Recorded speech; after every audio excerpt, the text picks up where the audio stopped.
வணக்கம். உங்கள் நெல்லை மாவட்டத்திலிருந்து வாசகம் விழிப்புணர்வு செய்திகள் மக்களின் வாழ்வாதாரத்திற்கும் ஒரு முக்கியமான இன்று நாம் கஷ்டப்படுகிறோம் என்றால் அதற்கு காரணம் நாம் தான்.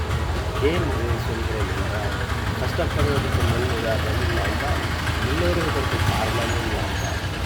ஒரு தீப்பெட்டி முழுமையான ஒரு தீப்பெட்டியை கையில் கொடுத்துவிட்டு இதை டெய்லி பற்ற வையுங்கள் என்று நான் எல்லோரிடமும் கூறிக்கொள்கிறேன் பொதுவாக. ஆனால் தீக்குச்சிகள் நிறைந்தபடி இருக்கும்போது அவசரமாக தீக்குச்சியை எடுத்து ஸ்பீடாக பற்ற வைக்கிறார்கள். ஆனால் இருப்பது ஒரு 50 தீக்குச்சி இருக்கிறது என்றால் அது இதுதான் கடைசி தீக்குச்சி என்று நினைத்து யாராவது ஒருவராவது தீக்குச்சியை பற்ற வைத்தார்கள் என்றால் வாழ்க்கையில் முன்னேறுவார்கள். ஆனால் கடைசி 49 தீக்குச்சி எரிந்த பிறகு கடைசி ஒரு பூச்சியை எவ்வளவு பத்திரமா பொறுத்து வைப்பாங்க.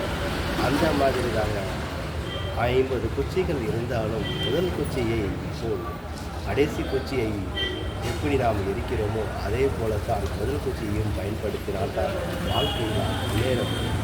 ஆகவே இழந்ததை முன்னேற முடியாது, ஆனால் ஓரளவுக்கு முன்னேறலாம் என்ற கருத்தினை உங்கள் ஆழ்மனதில் வைக்கிறேன். அதாவது ஸ்டேட்டஸ் யாருன்னு வேண்டுமானால் வைக்கலாம், உங்களுடைய ஸ்டேட்டஸ்.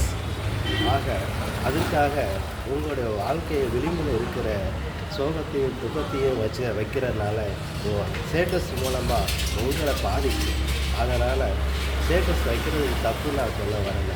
ஸ்டேட்டஸ் வைங்க, ஆனால் வைக்கிறதுக்கு தகுந்தாற் போல் வாழணும். சும்மா கண்டபடி ஸ்டேட்டஸை வச்சுக்கிட்டு இது பண்ணக்கூடாது. ஸ்டேட்டஸுங்கிறது வாழ்க்கைங்கிற ஸ்டேட்டஸ்.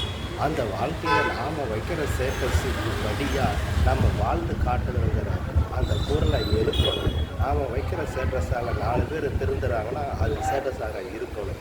அதுக்கு தாங்க உண்மையான ஸ்டேட்டஸுக்கு தலைவன். நன்றி, வணக்கம்.